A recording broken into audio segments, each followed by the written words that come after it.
Welcome to DRP education. આજના વિડીયોમાં આપણે રિઝનિંગનો ઘડિયાળનો એક પ્રશ્ન જોવાના છીએ।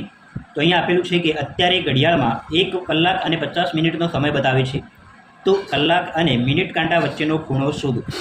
મિત્રો, જ્યારે પણ ઘડિયાળની અંદર તમને અહીંયા સમય આપેલો હોય અને કલાક કાંટા અને મિનિટ કાંટાનો ખૂણો શોધવો હોય તો આપણી પાસે એક સૂત્ર છે જે જનરલી આપણે વાપરતા હોઈએ છીએ કે ખૂણો થીટા બરાબર 11/2m - 30h।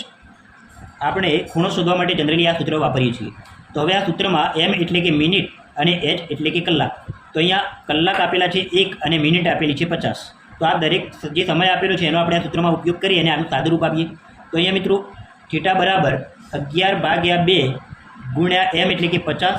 તો 11/2 ગુણ્યા 50 આને હું કૌંસમાં લખી દઉં, -30 ગુણ્યા h એટલે કે 1 કલાક। તો અહીંયા 30 ગુણ્યા 1 કરું। હવે આનું સાદુરૂપ આપીએ તો 11/2 અહીંયા 2 થી હું છેદ ઉડાડું તો મળે છે મિત્રો અહીંયા 25। 25 ગુણ્યા 11 કરીએ તો આનો જવાબ મિત્રો મળે છે 275 -30 ગુણ્યા 1 કરીએ તો આનો જવાબ બને છે 30।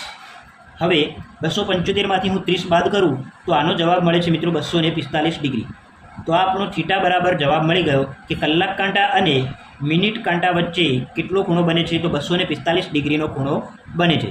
તો આપણે ઓપ્શનમાં જોઈએ તો ઓપ્શનમાં આવો કોઈ જવાબ આપેલો નથી। તો ઘણા વિદ્યાર્થીઓ અહીંયા ભૂલ કરે છે, અહીંયા અટકી જાય છે। તો અહીંયા ધ્યાન રાખવાનું મિત્રો કે જ્યારે પણ આ સૂત્રનો ઉપયોગ કરીને ગણતરી કરો તમને જે જવાબ મળે એ 180 કરતાં મોટો હોય અને જો આ જવાબ ઓપ્શનમાં આપેલો હોય તો તમારે ટીક કરી દેવાનો। પણ જો ઓપ્શનમાં ના આપેલો હોય તો તમારે શું કરવાનું, જે તમને અહીંયા જવાબ મળે છે એને તમારે 360 ડિગ્રીમાંથી બાદ કરી દેવાનો।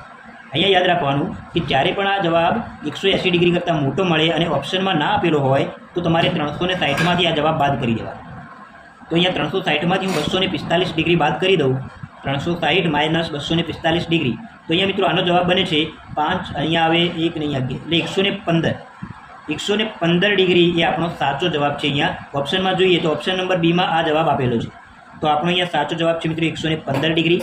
કલાક કાંટા અને મિનિટ કાંટા વચ્ચે આટલા ડિગ્રીનો ખૂણો બને છે।